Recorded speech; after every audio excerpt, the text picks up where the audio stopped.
This is the first budget to build on the foundation laid in the previous budget and the blueprint drawn for India at 100. We envision a prosperous and inclusive India in which the fruits of development will reach all sections and citizens, especially our youth, women, farmers, OBCs, scheduled castes and scheduled tribes.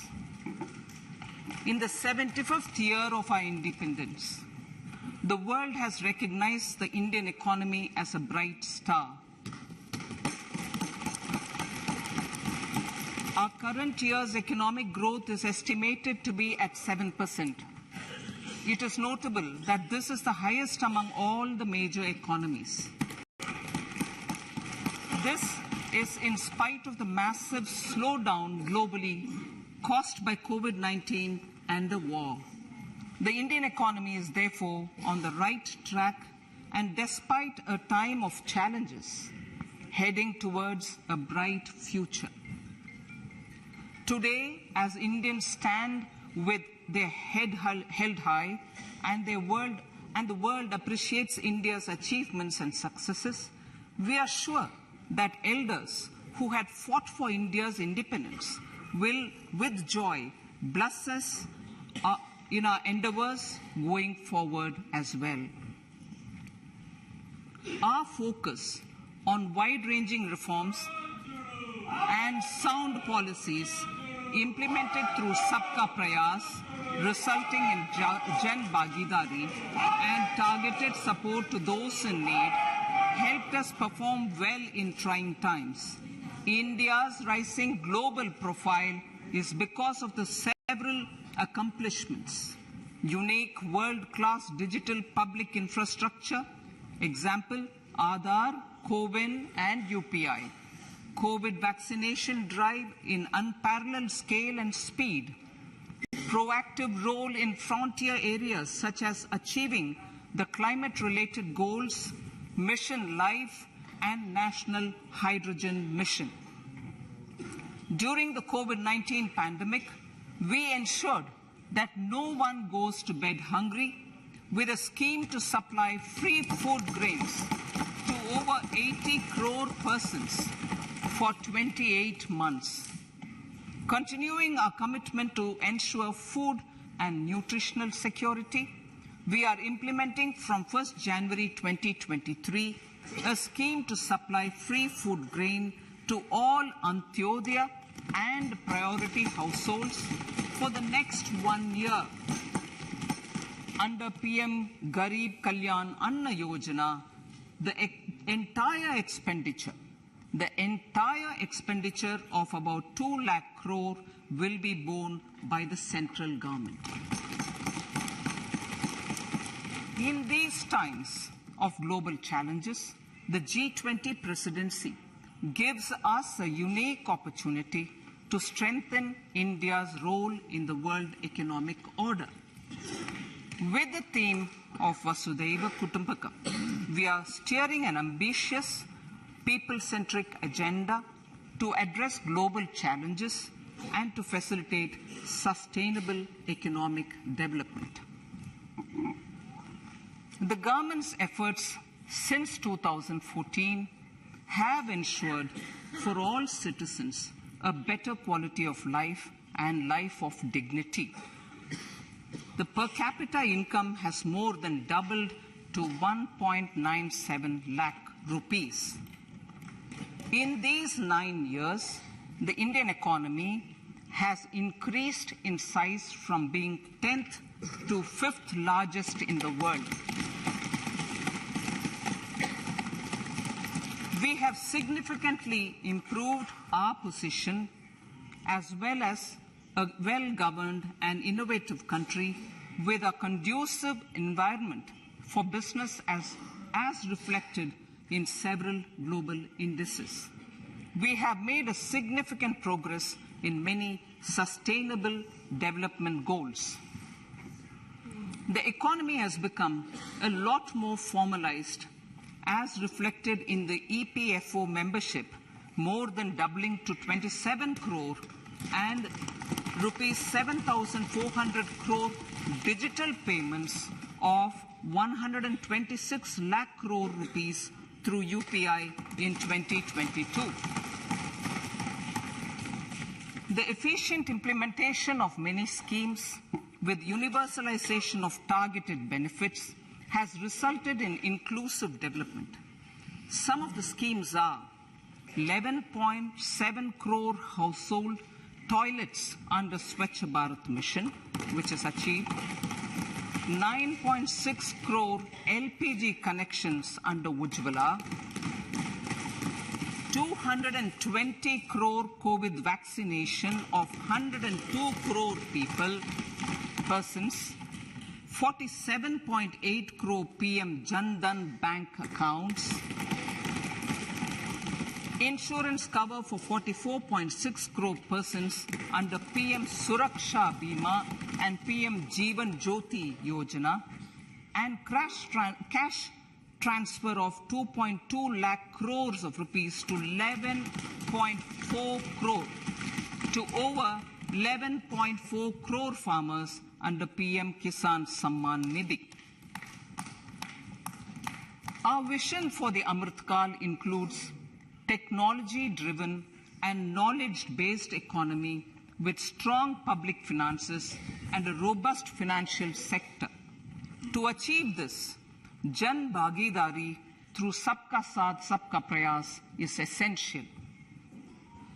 The economic agenda for achieving this vision focuses on three things.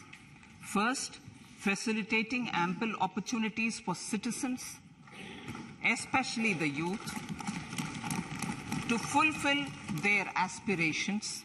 Second, providing strong impetus to growth and job creation. And third, strengthening macroeconomic stability. To service these focus areas in our journey to India at 100, we believe that the following four opportunities can be transformative during Amrit Kal. Economic empowerment of women. Deen Dayal Antyodaya Yojana National Rural Livelihood Mission has achieved remarkable success by mobilizing rural women into 81 lakh self-help groups.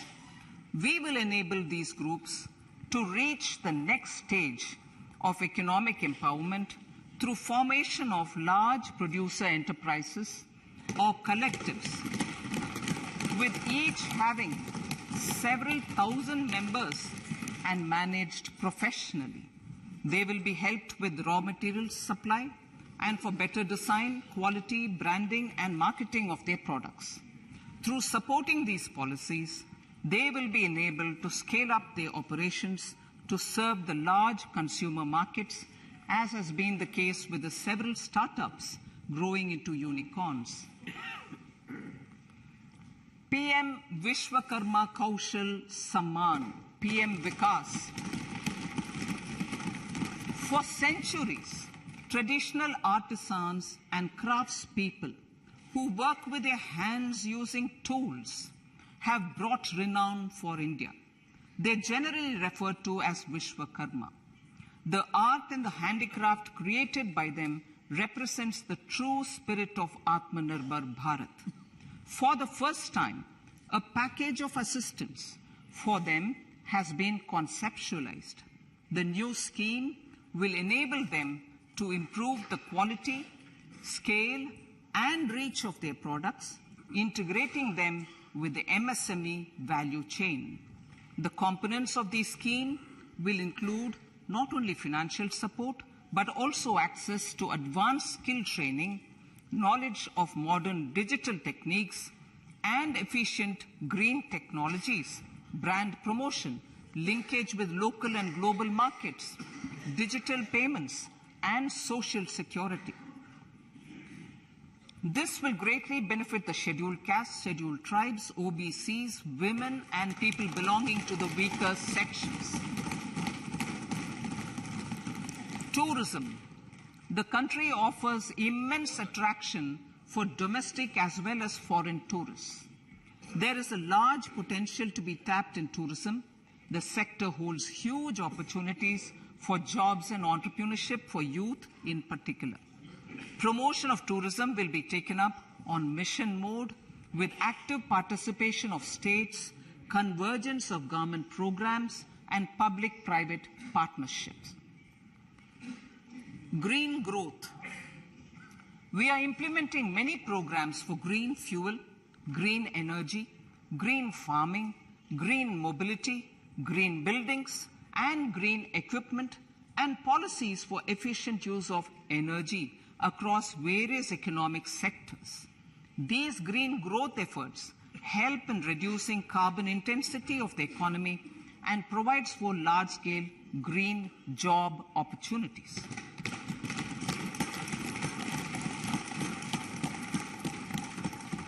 Priorities of this budget.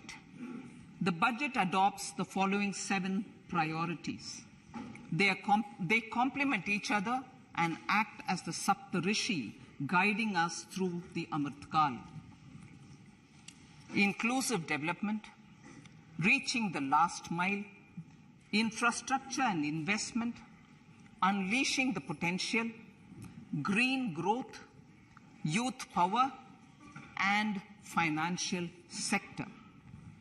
I now speak on the priority number 1, inclusive development. The government's philosophy of Sabka Saath, Sabka Vikas has facilitated inclusive development covering in specific farmers, women, youth, OBCs, scheduled castes, scheduled tribes, Divyangjan, and economically weaker sections, and overall priority for the underprivileged, Vanchiton ko Variyata. There has also been a sustained focus on Jammu Kashmir, Ladakh, and the Northeast. This budget builds on those efforts. Digital public infrastructure for agriculture. Digital public infrastructure for agriculture will be built as an open source, open standard, and interoperable public good. This will enable inclusive farmer-centric solutions through relevant information services for crop planning and health, improved access to farm inputs, credit and insurance, help for crop estimation, market intelligence, and support for growth of agri-tech industry and startups.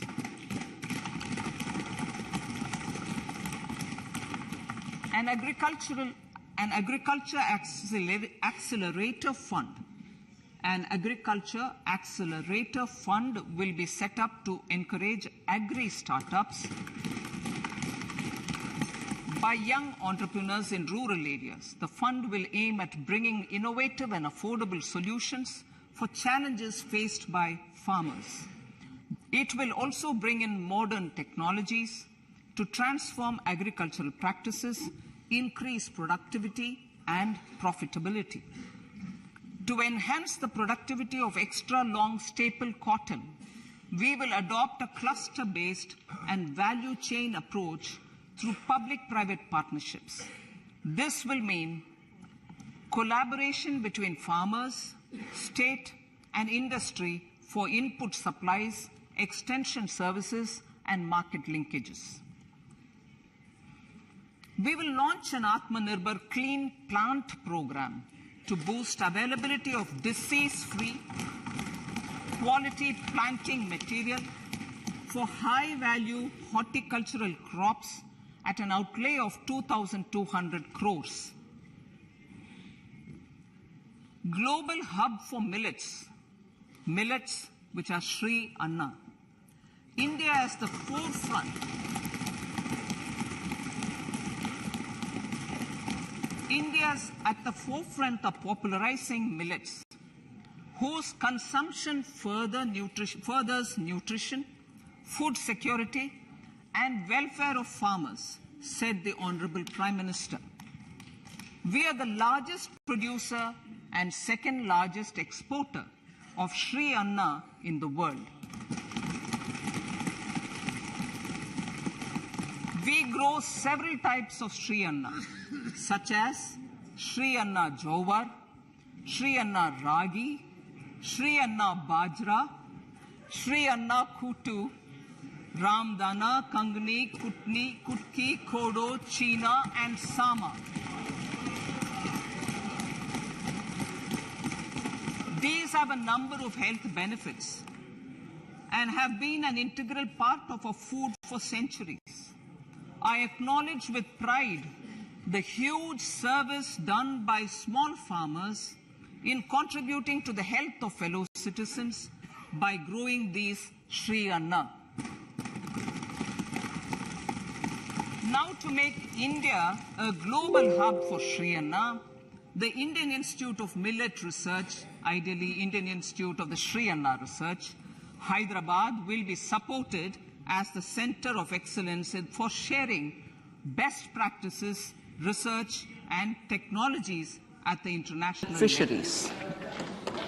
We will launch a new sub-scheme of PM Matsya Sampada Yojana, which is an existing scheme, but we'll launch a new sub-scheme with targeted investment of 6,000 crores to further enable activities of fishermen, fish vendors, and micro and small entrepreneurs, improve value chain efficiencies, and expand the market.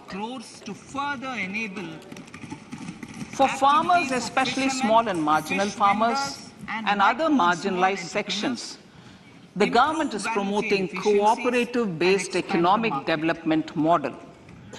A new Ministry of Cooperation was formed with a mandate to realize the vision of Sahkar Se Samriddhi. To realize this vision, the government has already initiated computerization of 63,000 primary agriculture of 2,560 crores, 2,516 crores. In consultation with all the stakeholders and the states, model bylaws for PACS were formulated, enabling them to become multi-purpose PACS. A national cooperative database is being prepared for countrywide mapping of cooperative societies. With this backdrop, we will implement a plan to set up massive decentralized storage capacity.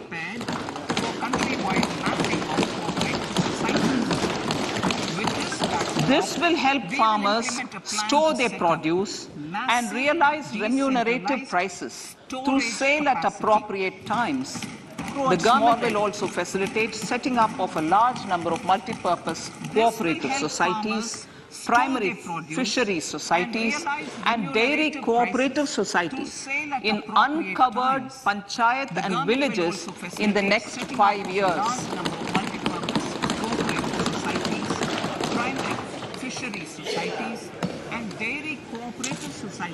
Health, education, and skilling.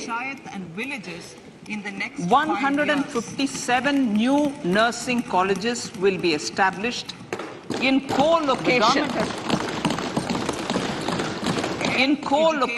with the existing 157 medical colleges established since 2014. A mission to eliminate sickle cell anemia by 2047 will be launched. It will entail awareness creation, universal screening of 7 crore people in the age group of 0 to 40 years.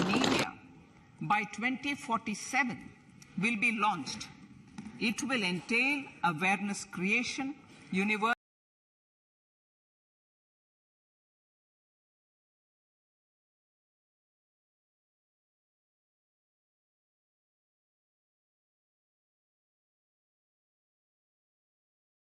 central ministries and state governments. Facilities in select ICMR labs, Indian Council for Medical Research labs, will be made available for research by public and private medical college faculty and private sector R&D teams for encouraging collaborative research and innovation. A new program to promote research and innovation in pharmaceuticals will be taken up through centers of excellence. We shall also encourage industry to invest in research and development in specific priority areas. Dedicated multidisciplinary courses for medical devices will be supported in existing institutions to ensure availability of skilled manpower for futuristic medical technologies, high-end manufacturing, and research. Teachers' training.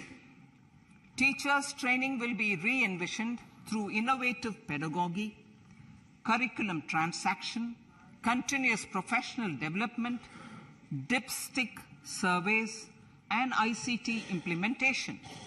The District Institute of Education and Training will be developed as vibrant institutes of excellence for this purpose.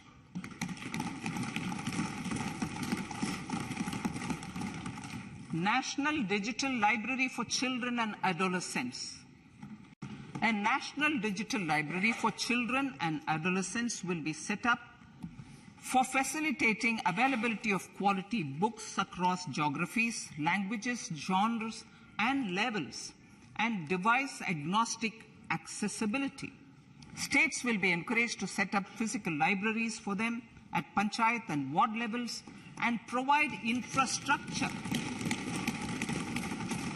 for accessing the National Digital Library resources. Additionally, to build a culture of reading and to make up for pandemic time learning loss, the National Book Trust, the Children's Book Trust, and other sources will be encouraged to provide and replenish non-curricular titles in regional languages and in English to these physical libraries. Collaboration with NGOs will be encouraged to provide age-appropriate reading material to inculcate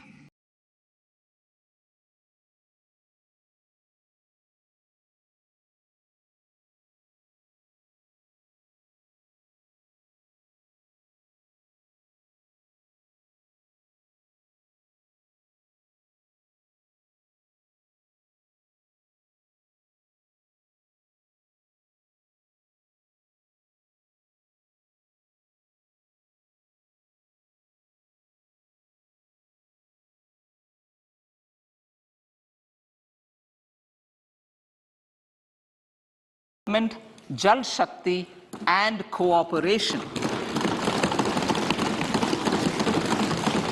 Building on the success of the Aspirational Districts program, the government has recently launched the Aspirational Blocks program covering 500 blocks of government services across multiple domains such as health, nutrition, education, agriculture, water resources, financial inclusion, skill development, and basic infrastructure.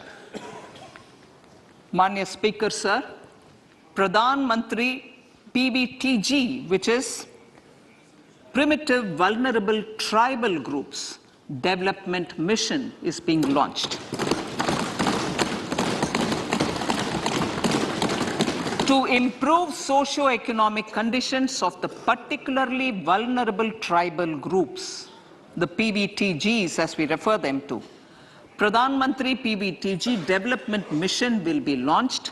This will saturate PBTG families and habitations with basic facilities such as safe housing, clean drinking water and sanitation, improved access to education, health, nutrition, road and telecom connectivity, and sustainable livelihood opportunities. An amount of 15,000 crores will be made available to implement the mission in the next 3 years under the Development Action Plan for the Scheduled Tribes. Ekalavya Model Residential Schools In the next 3 years, Center will recruit 38,800 teachers and support staff for the 740 Ekalavya Model Residential Schools, which is serving 3.5 lakh tribal students.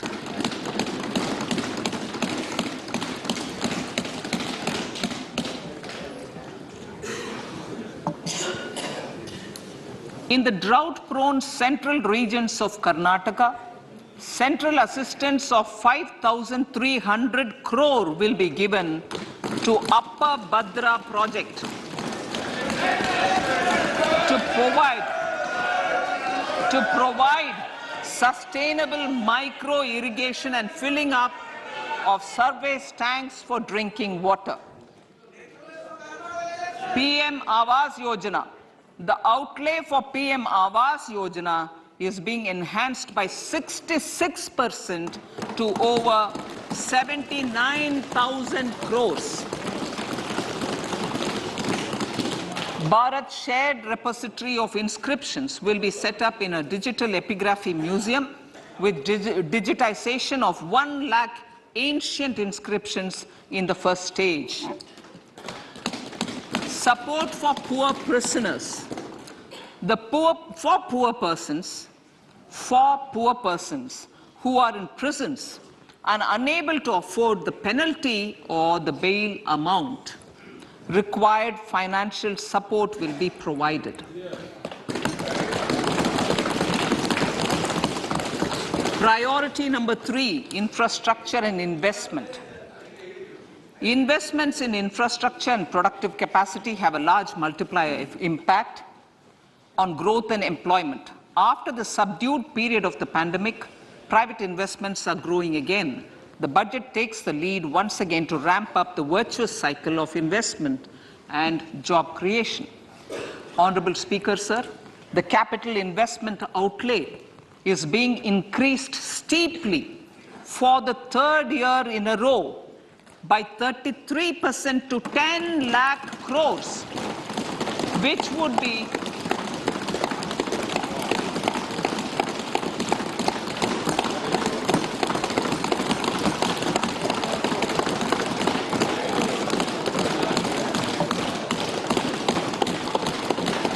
which would be 3.3% of GDP.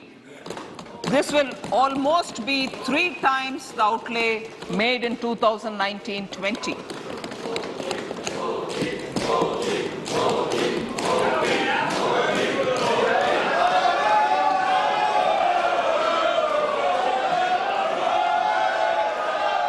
This substantial increase in recent years is central to the government's efforts to enhance growth potential and job creation, crowd in private investments, and provide a cushion against global headwinds.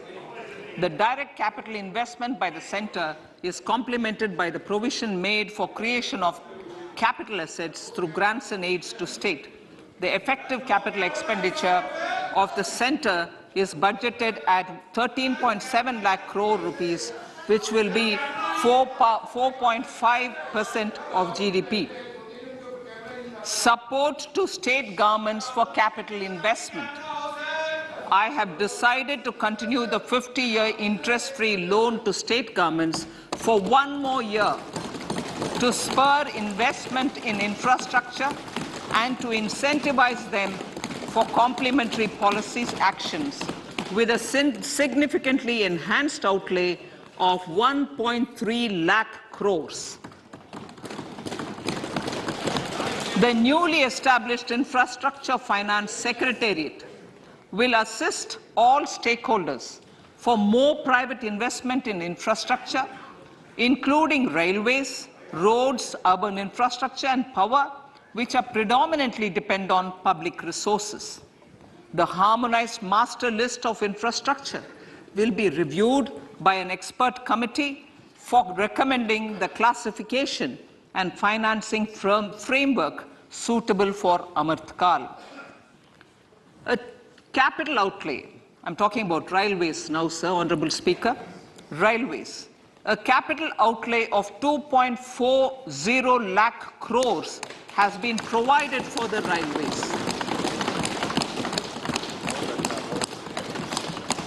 This is the highest ever outlay this highest ever outlay is about 9 times the outlay made in 2013-14.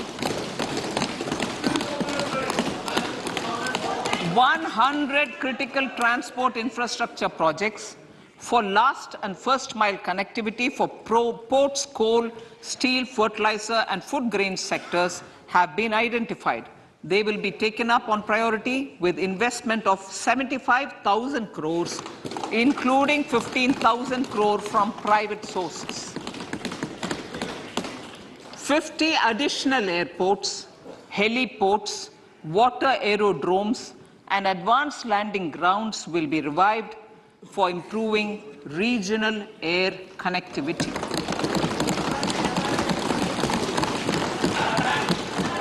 Sustainable cities for tomorrow.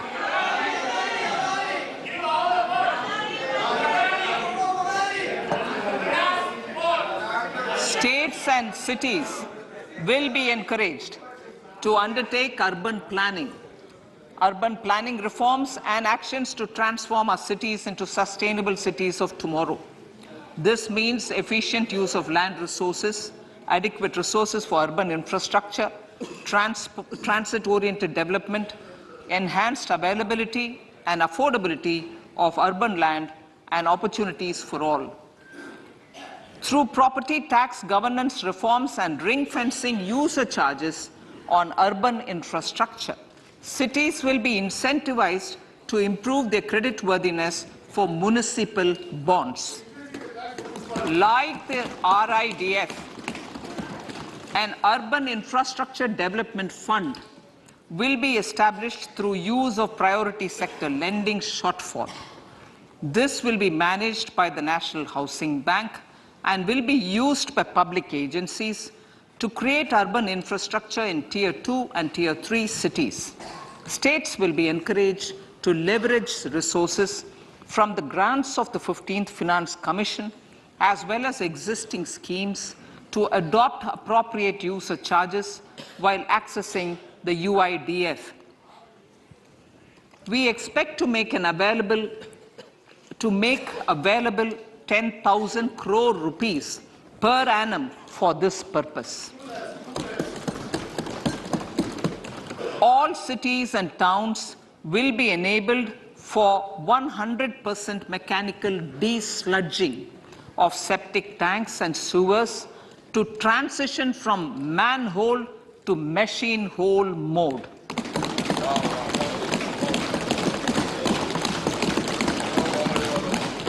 Enhanced focus will be provided for scientific management of dry and wet waste. Honorable Speaker, sir, our Prime Minister had said, good governance is the key to a nation's progress.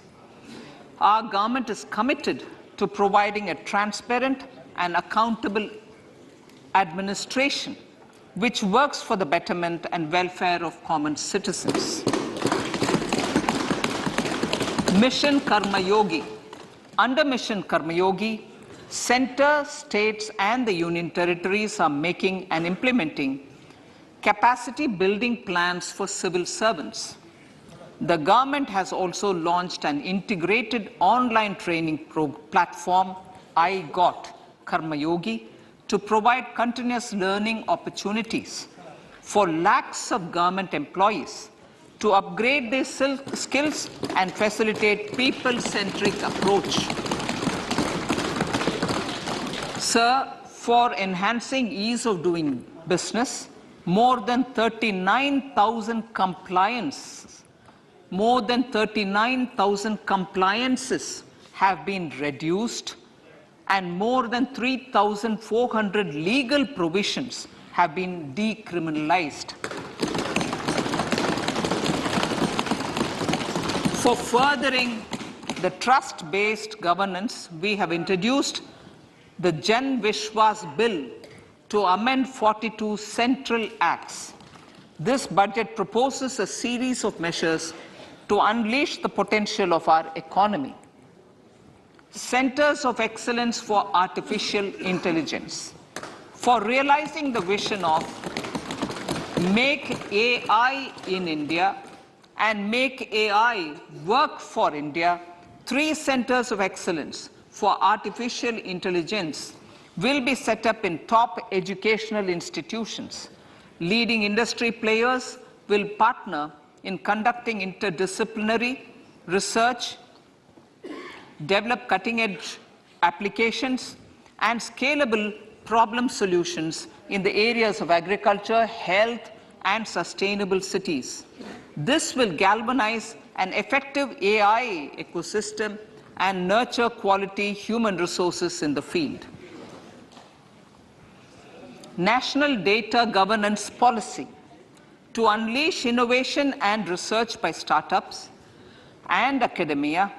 A national data governance policy will be brought out. This will enable access to anonymized data. The KYC process will be simplified, adopting a risk-based instead of one-size-fits-all approach. The financial sector regulators will also be encouraged to have a KYC system fully amenable to meet the needs of digital India. One-stop solution for identity and address updating. A one-stop solution for reconciliation and updating of identity and address of individuals maintained by various government agencies, regulators, and regulated entities will be established using DigiLocker service and Aadhaar as foundational identity. Speaker, sir, common business identifier. For the business establishments required to have a permanent account number, the PAN will be used as the common identifier for all digital systems of specified government agencies. This will bring ease of doing business, and it will be facilitated through a legal mandate. For obviating the need for separate submission of same information to different government agencies, a system of unified filing process will be set up. Such filing of information or return in simplified forms on a common portal will be shared with other agencies as per the filer's choice. Vivad Se Vishwas 1, relief for MSMEs. In cases of failure by MSMEs to execute contracts during the COVID period, 95% of the forfeited amount relating to the bid or performance security will be returned to them by government and government undertakings. This will provide relief to the MSMEs. Vivad Se Vishwas 2, settling contractual disputes. To settle contractual disputes of government and government undertakings, wherein arbitral award is under challenge in a court, a voluntary settlement scheme with standardized terms will be introduced.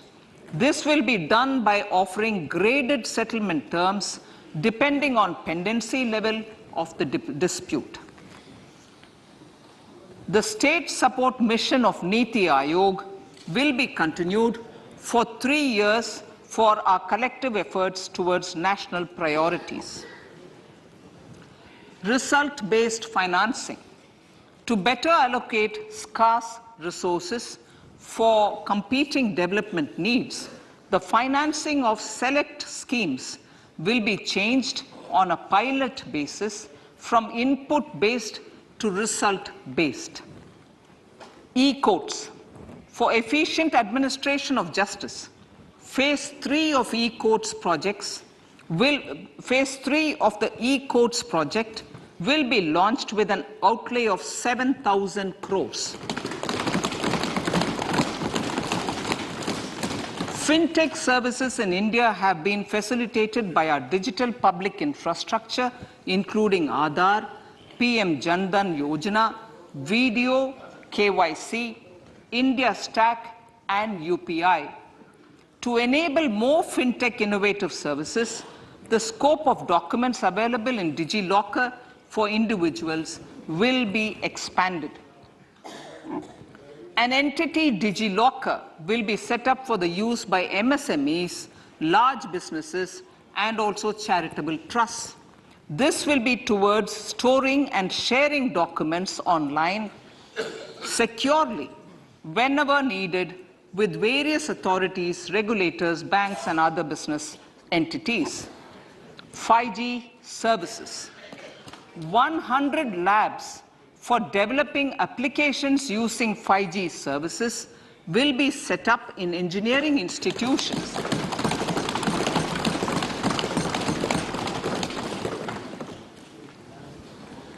To realize a new range of opportunities, business models, and employment potential. The labs will cover, among others, applications such as smart classrooms, precision farming, intelligent transport systems, and healthcare applications. Lab-grown diamonds. Lab-grown diamonds is a technology and innovation-driven emerging sector with high employment potential. These environment-friendly diamonds, which have optically and chemically the same properties as natural diamonds. To encourage indigenous production of LGD, lab-grown diamond seeds and machines, and to reduce import dependency, a research and development grant will be provided to one of the IITs for 5 years. To reduce the cost of production, a proposal to review the custom duty on LGD seeds will be indicated in Part B of the speech. I come to the fifth priority, Honorable Speaker, sir, green growth.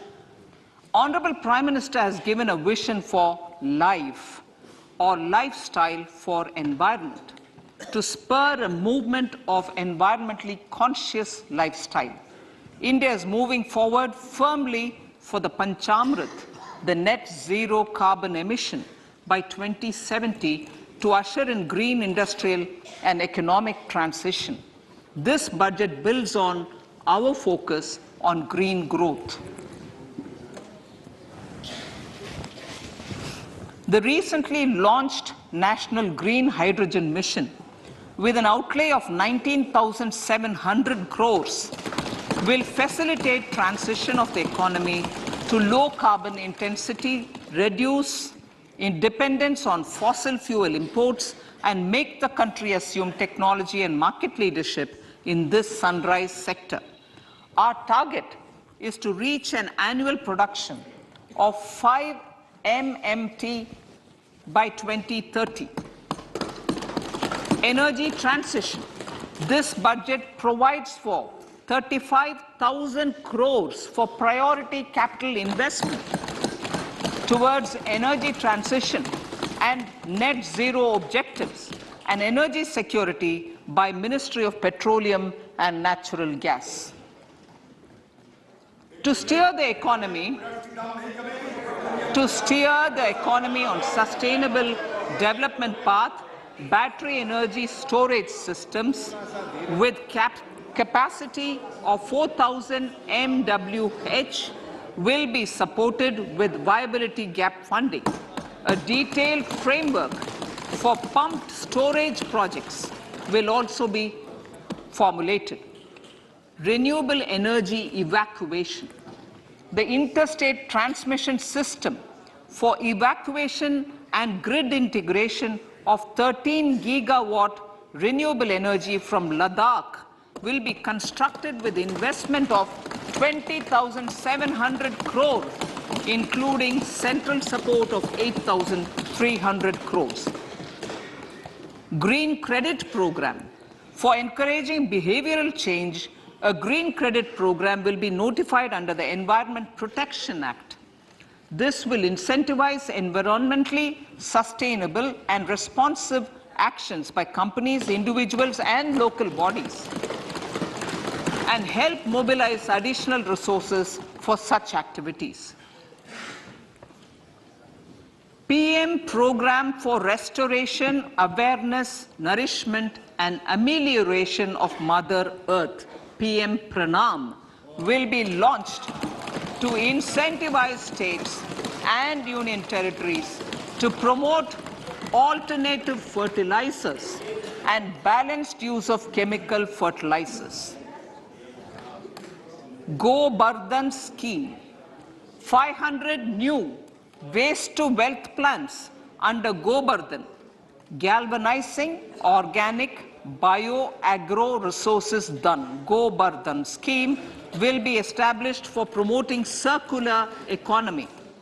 These will include 200 compressed biogas plants, including 75 plants in urban areas, and 300 community or cluster-based plants at a total investment of 10,000 crores. I will refer to this in Part B also. In due course, a 5% CBG mandate will be introduced for all organizations marketing natural and biogas. For collection of biomass and distribution of biomanure, appropriate fiscal support will also be provided. Bharatiya Prakritik Kheti Bio Input Resource Centers. Over the next 3 years, we will facilitate 1 crore farmers to adopt natural farming. For this, Honorable Speaker, 10,000 bio input resource centers will be set up, creating a national level distributed micro fertilizer and pesticide manufacturing network. Mishti.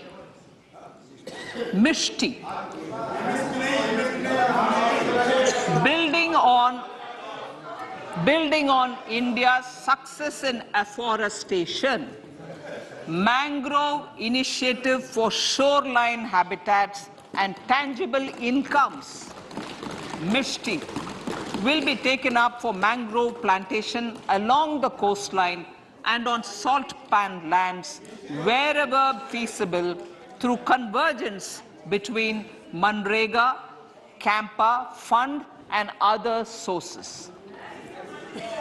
Amrit Dharohar. Wetlands are vital ecosystems which sustain biological diversity. In his latest Mann Ki Baat, the Prime Minister said, now, I quote, now the total number of Ramsar sites in our country has increased to 75, whereas before 2014, there were only 26, unquote. Local communities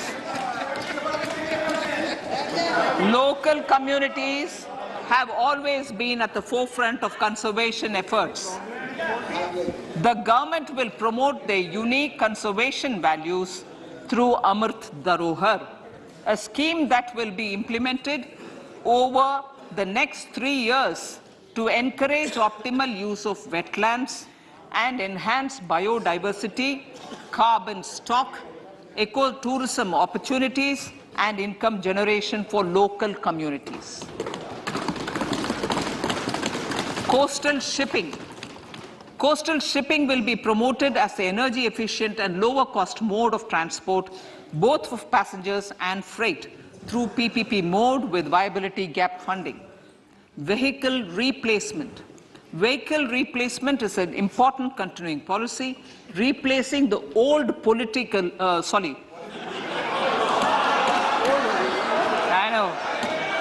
replacing, absolutely, thank you. Replacing old polluting vehicles. May be applicable, right? Replacing old polluting vehicles is an important part of greening our economy. In furtherance of the vehicle scrapping policy mentioned in Budget 21-22, I have allocated adequate funds to scrap old vehicles of the central government. States will also be supported in replacing old vehicles and old state ambulances. Honorable Speaker, sir, I move to priority 6, youth power. To empower our youth and help the Amrit PD realize their dreams, we have formulated the National Education Policy, which is very wide in its scope, but one of the things is also to focus on skilling, adopted economic policies that facilitate job creation at scale and have supported business opportunities. Pradhan Mantri Kaushal Vikas Yojana. Pradhan Mantri Kaushal Vikas Yojana 4.0 will be launched to skill lakhs of youth within the next 3 years. On-job training, industry partnership, and alignment of courses with needs of industry will be emphasized.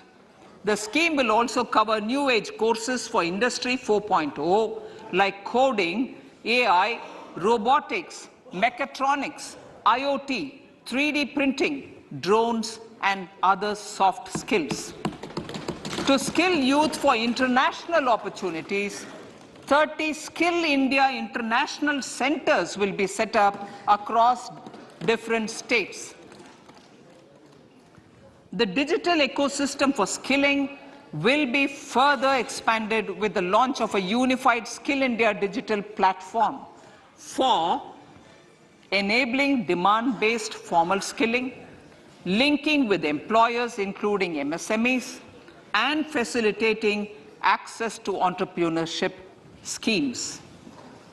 To provide stipend support to 47 lakh youths in 3 years, direct benefit transfer under a pan-India national apprenticeship promotion scheme will be rolled out. Tourism. Honorable Speaker, sir, with an integrated and innovative approach, at least 50 destinations will be selected through challenge mode. In addition to aspects such as physical connectivity, virtual connectivity, tourist guides, high standards for food streets, and tourist security, all the relevant aspects would be made available on an app to enhance tourist experience. Every destination would be developed as a complete package. The focus of development of tourism would be on domestic as well as foreign tourists.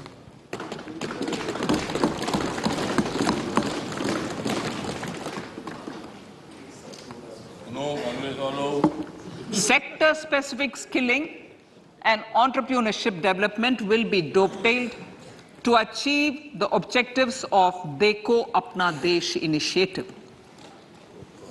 This was launched as an appeal by the Honorable Prime Minister to the middle class to prefer domestic tourism over international tourism. The integrated development of theme-based tourist circuits, the Swadesh Darshan scheme, was also launched. Under the Vibrant Villages program, tourism infrastructure and amenities will be facilitated in border villages. Unity Mall. States will be encouraged to set up a Unity Mall in their state capital or most prominent tourism center or the financial capital for promotion and sale of their one district, one product and GI products and other handicraft products, and for providing space for such products of all other states as well. Sir, priority number 7, financial sector. Our reforms in the financial sector and innovative use of technology have led to financial inclusion at scale, better and faster service delivery, ease of access to credit, and participation in financial markets. This budget proposes to further these measures. Credit guarantee for MSMEs. Last year, I proposed revamping of the credit guarantee scheme for the MSMEs. I am happy to announce that the revamped scheme will take effect from 1st April 2023 through infusion of 9,000 crores in the corpus. This will enable additional collateral-free guaranteed credit of 2 lakh crores of rupees. Further, the cost of credit will be reduced by about 1%.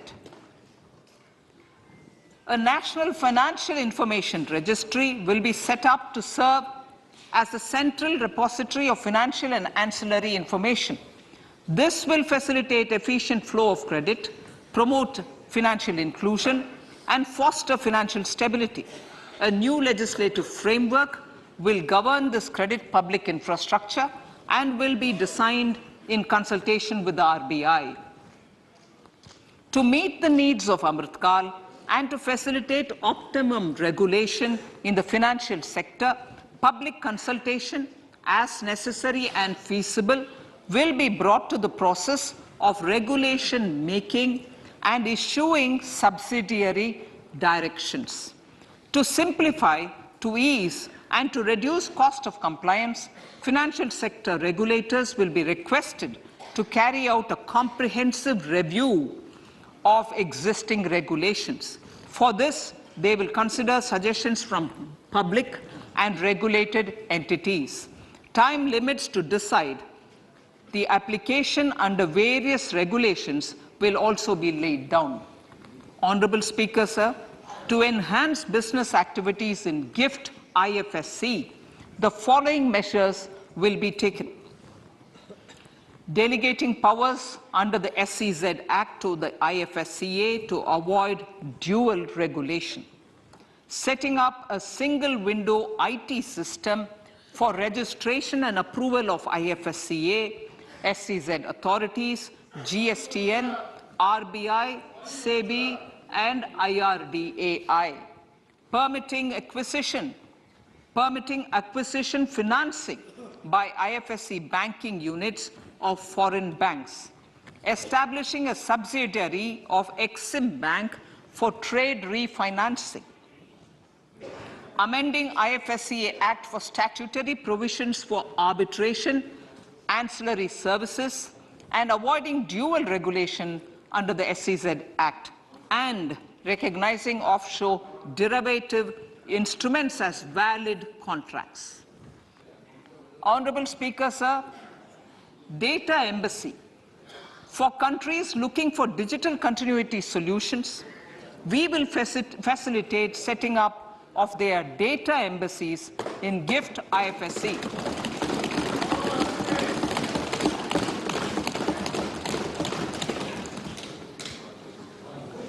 Improving governance and investor protection in banking sector. To improve bank governance and enhance investors' protection, certain amendments to the Banking Regulation Act, the Banking Companies Act, and the Reserve Bank of India Act are being proposed. Capacity building in securities market.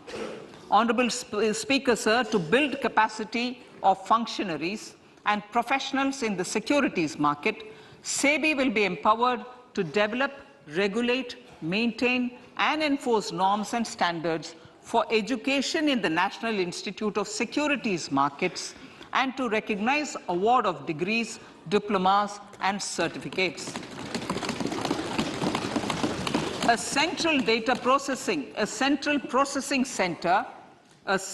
processing center will be set up for faster response to companies through centralized handling of various forms filed with field officers under the Companies Act. Reclaiming of shares and dividends. For investors to reclaim unclaimed shares and unpaid dividends from the Investor Education and Protection Fund Authority with ease, from the Investor Education and Protection Fund Authority with ease, an integrated IT portal will be established. Digital payments continue to find wide acceptance. In 2022, they show an increase of 76% in transaction and 91% in value. Fiscal support for this digital public infrastructure will continue in 2023-2024. Azadi Ka Amrit Mahotsav, Mahila Samman Bachat Patra. For commemorating Azadi Ka Amrit Mahotsav, a one-time new small savings scheme, Mahila Samman Savings Patra or Savings Certificate, Mahila Samman Savings Certificate will be made available for a 2-year period up to March 2025. This will offer deposit facility up to 2 lakh in the name of a woman or girls for a tenure of 2 years at fixed interest rate of 7.5% with partial withdrawal option. Senior citizens. The maximum deposit limit for senior citizens savings scheme will be enhanced from 15 lakh to 30 lakhs of rupees. The maximum deposit limit for monthly income account scheme will be enhanced from 4.5 lakh to 9 lakh for single account and from 9 lakh to 15 lakh for joint account. Honorable Speaker, sir, fiscal management. 50 years interest-free loan to states. The entire 50-year loan to states has to be spent on capital expenditure within 2023-24. Most of this will be at the discretion of the states, but a part will be conditional on states increasing their actual capital expenditure. Parts of the outlay will also be linked to or allocated for the following purposes: scrapping old government vehicles, urban planning reforms and actions, financing reforms in urban local bodies to make them credit-worthy for municipal bonds, housing for police personnel above or as part of the police station, constructing unity malls, children and adolescent libraries and digital infrastructure, and state share of capital expenditure of central schemes. Honorable Speaker, sir, fiscal deficit of states. States will be allowed a fiscal deficit of 3.5% of GSDP, of which 0.5% will be tied to power sector reforms. Revised estimates 2022 to 2023. The revised estimate, Honorable Speaker, sir, of the total receipts other than borrowing is 24.3 lakh crores, of which the net tax receipts are 20.9 lakh crores. The revised estimate of the total expenditure is 41.9 lakh crores of rupees, of which the capital expenditure is about 7.3 lakh crores. The revised estimate of the fiscal deficit is 6.4% of GDP, adhering to the budget estimate. So budget estimates of 2023-24. Coming to 2023-24, the total receipts other than borrowings and the total expenditure are estimated at 27.2 lakh crores and 45 lakh crores respectively. The net tax receipts are estimated at 23.3 lakh crores. The fiscal deficit is estimated to be 5.9% of the GDP. In my budget speech for 21-22, I had announced that we plan to continue the path of fiscal consolidation, reaching a fiscal deficit of below 4.5% by 2025-26, with a fairly steady decline over the period. We have adhered to this path, and I reiterate my intention to bring the fiscal deficit below 4.5% of GDP by 2025-26. To finance the fiscal deficit in 2023-24, the net market borrowings from dated securities are estimated at 11.8 lakh crores. The balance financing is expected to come from small savings and other sources. The gross market borrowings are estimated at 15.43 lakh crores of rupees. Honorable Speaker, sir, I now move to Part B.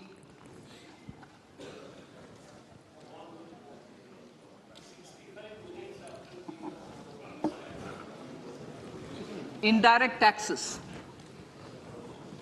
My indirect tax proposals will aim to promote exports, boost domestic manufacturing, enhance domestic value addition, encourage green energy and mobility. A simplified tax structure with fewer tax rates helps in reducing compliance burden and improving tax administration. I propose to reduce the number of basic customs duty rates on goods other than textiles and agriculture from 21 to 13. As a result, there are minor changes in the basic custom duties, cesses and surcharges on some items including toys, bicycle, automobiles and naphtha. Green mobility. To avoid cascading of taxes on blended compressed natural gas, I propose to exempt excise duty on GST paid compressed biogas contained in it. To further provide impetus to green mobility, customs duty exemptions is being extended to import of capital goods and machinery required for manufacture of lithium-ion cells for batteries used in electrical vehicles as well. Electronics. As a result of various initiatives of the government, including phased manufacturing program, mobile phone production in India has increased from 5.8 crore units valued at about 18,900 crore in 2014-15 to 31 crore units valued at 2,75,000 crore in the last financial year. To further deepen domestic value addition in manufacturing of mobile phones, I propose to provide relief to customs duty.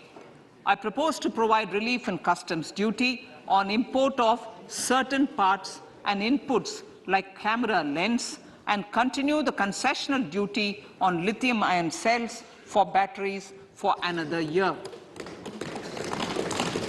Similarly, to promote value addition in manufacture of televisions, I propose to reduce the basic customs duty on parts of open cells of TV panels to 2.5%.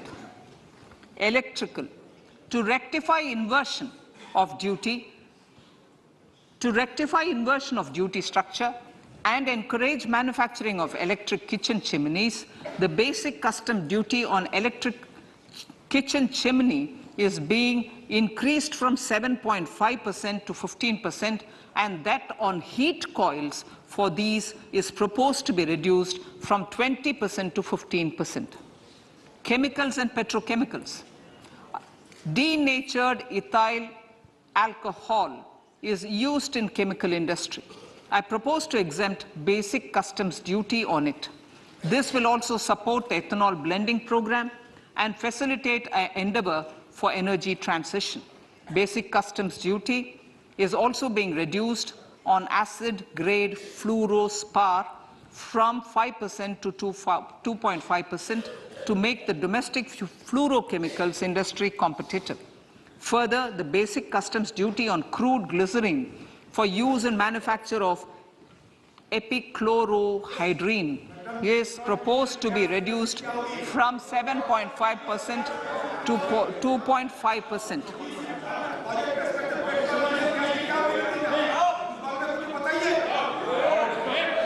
Marine products. In the last financial year, marine products recorded the highest export growth, benefiting farmers in the coastal states of the country. to further enhance the export competitiveness of marine products, particularly shrimps. Duty is being reduced on key inputs for domestic manufacture of shrimp feed. India is a global leader, as I said in Part A, in cutting and polishing of natural diamonds, contributing about 3/4 of the global turnover by value. With the depletion of deposits of natural diamonds, the industry is moving towards lab-grown diamonds, and it holds huge promise. To seize this opportunity, I propose to reduce the basic customs duty on seeds used in their manufacture. Customs duties on doré and bars of gold and platinum were increased earlier this fiscal. I propose to increase the duties on articles made therefrom to enhance the duty differential. I also propose to increase the import duty on silver doors, bars and articles to align them with that on gold and platinum. To facilitate availability of raw materials for the steel sector, exemptions from basic custom duty on raw materials for manufacture of CRGO steel, ferrous scrap and nickel cathode is being continued. Similarly, the concessional BCD of 2.5% on copper scrap is also being continued to ensure the availability of raw materials for secondary copper producers who are mainly in the MSME sectors. Compounded rubber. The basic custom duty rate on compounded rubber is being increased from 10% to 25% or 30 kg, whichever is lower, at par with that of natural rubber other than latex, to curb circumvention of duty. Cigarettes. National calamity contingent duty on specified cigarettes was last revised 3 years ago. This is proposed to be revised upwards by about 16%. Direct taxes. I now come to my direct tax proposals. Honourable Speaker, these proposals aim to maintain continuity and stability of taxation, further simplify and rationalize various provisions to reduce the compliance burden, promote the entrepreneurial spirit and provide tax relief to citizens. It has been constant endeavour of the Income Tax Department to improve taxpayers' services by making compliance easy and smooth. Our taxpayers portal received a maximum of 72 lakh returns in a day, processed more than 6.5 crore returns this year. Average processing period reduced from 93 days in financial year 13-14 to 16 days only now. And 45% of the returns were processed within 24 hours. We intend to further improve this, roll out the next generation common IT return form for taxpayer convenience, and also plan to strengthen the grievance redressal mechanism. MSMEs and professionals. MSMEs are growth engines of our economy. Micro enterprises with turnover up to 2 crore of rupees and certain professionals with turnover of up to 50 lakh rupees can avail the benefit of presumptive taxation. I propose to provide enhanced limits of 3 crore and 75 lakh respectively to the taxpayers whose cash receipts are no more than 5%. Whose cash receipts are no more than 5%. Moreover, to support MSMEs in timely receipt of payments, I propose to allow deduction for expenditure incurred on payments made to them only when payment is actually made. Cooperation. Cooperation is a value to be cherished. In realizing our Prime Minister's goal for Sehkar Se Samriddhi and his resolve to connect the spirit of cooperation with the spirit of Amrit Kal, in addition to the measures proposed in Part A, I have a slew of proposals for the cooperation sector. First, new cooperatives that commence manufacturing activities till 2024, 31st March, shall get the benefit of a lower tax rate of 15%, as is presently available to new manufacturing companies.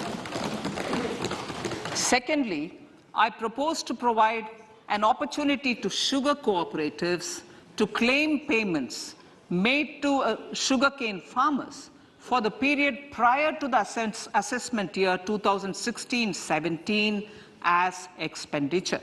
This is expected to provide them a relief of almost 10,000 crores.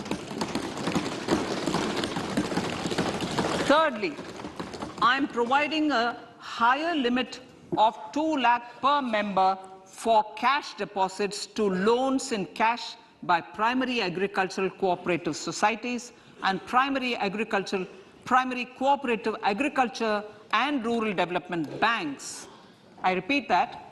Thirdly, I am providing a higher limit of 2 lakh per member for cash deposits to and loans in cash by primary agricultural cooperative societies and primary cooperative agricultural and rural development banks.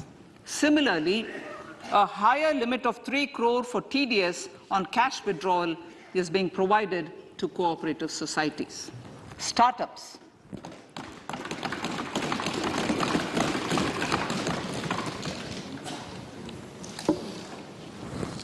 Entrepreneurship is vital for a country's economic development.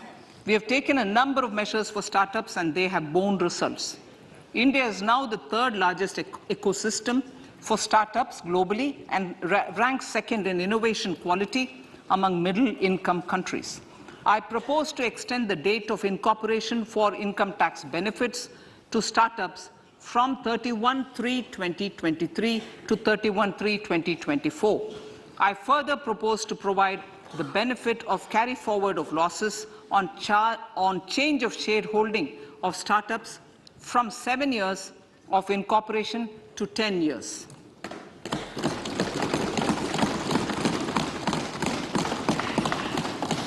To reduce the pendency of appeals at commissioner level, I propose to deploy about 100 joint commissioners for disposal of small appeals.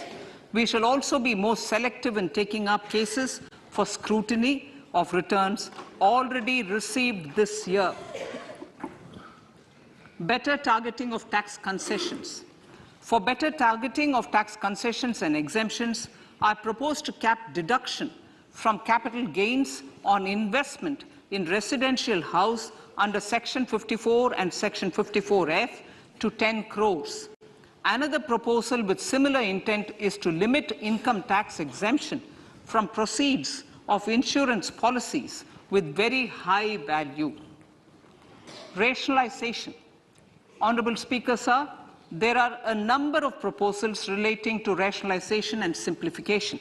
Income of authorities, boards, and commissions set up by statutes of union or state for the purpose of housing, development of cities, towns, and villages, and regulating and developing an activity or matter is proposed to be exempted from income tax. Other major measures in this direction are removing the minimum threshold of 10,000 for TDS and clarifying taxability relating to online gaming, not treating conversion of gold into electronic gold receipts and vice versa as capital gains, reducing the TDS rate from 30% to 20% on taxable portion of EPF withdrawals in non-PAN cases, and taxation on income for market-linked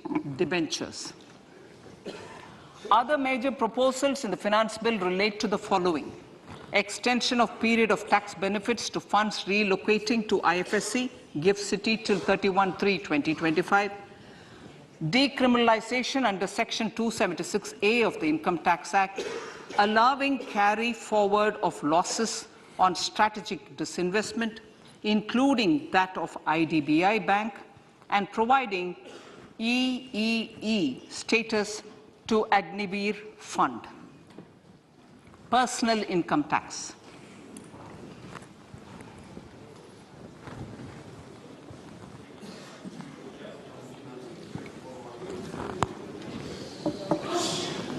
Now I come to what everyone is waiting for. Personal income tax. I have 5 major announcements to make in this regard. These primarily benefit our hard-working middle class. The first one concerns rebate. Currently, those with income up to 5 lakh do not pay any income tax in both old and new regimes. I propose to increase the rebate limit to 7 lakhs in the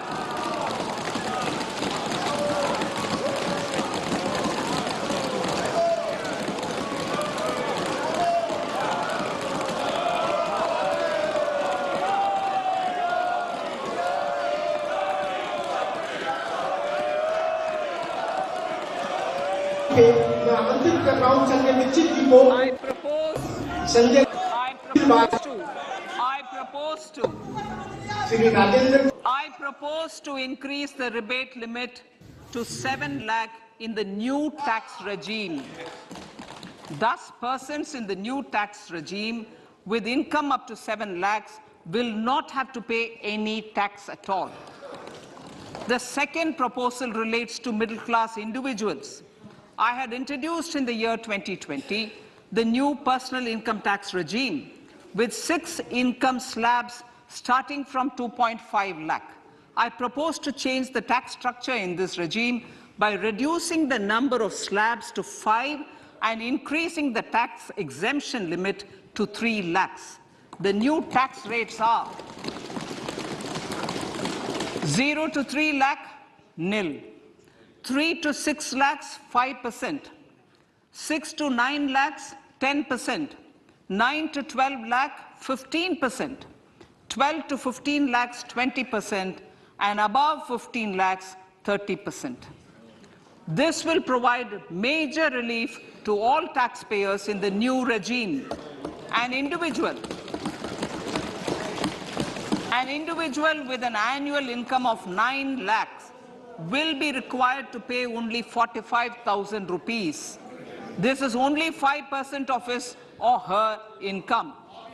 It is a reduction of 25% on what he or she is required to pay now. That is 60,000. So in the place of 60,000, it is now only 45,000. Similarly, an individual with an income of 15 lakh rupees would be required to pay only 1.5 lakh or 10% of his income or her income, a reduction of 20% from the existing liability of 1,87,500 rupees. My third proposal is for the salaried class and the pensioners, including family pensioners, for whom I propose to extend the benefit of standard deduction to the new tax regime.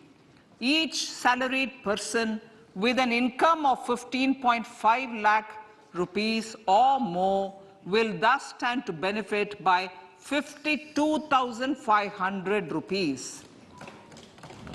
My fourth announcement in personal income tax is regarding the highest tax rate, which in our country is 42.74%. This is among the highest in the world. I propose to reduce the highest surcharge. I propose to reduce the highest surcharge rate from 37% to 25% in the new tax regime.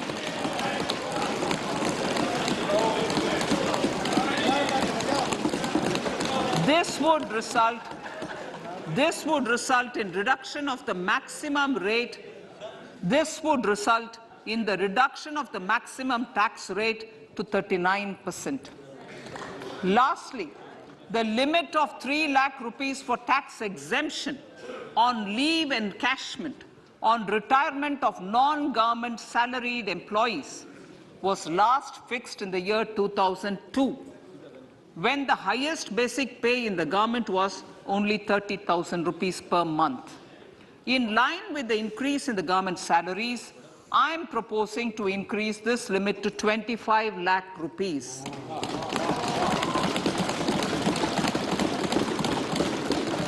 We are also making We are also making the new income tax regime as the default tax regime.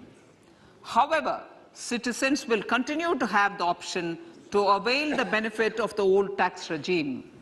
Apart from these, I am also making some other changes as given in the annexure.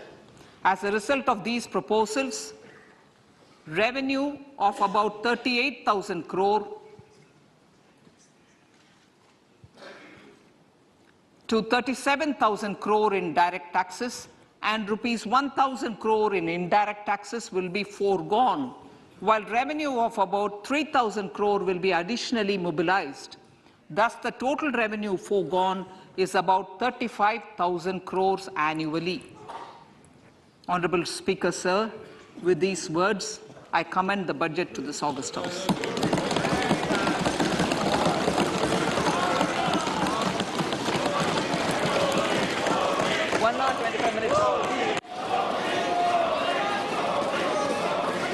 Item number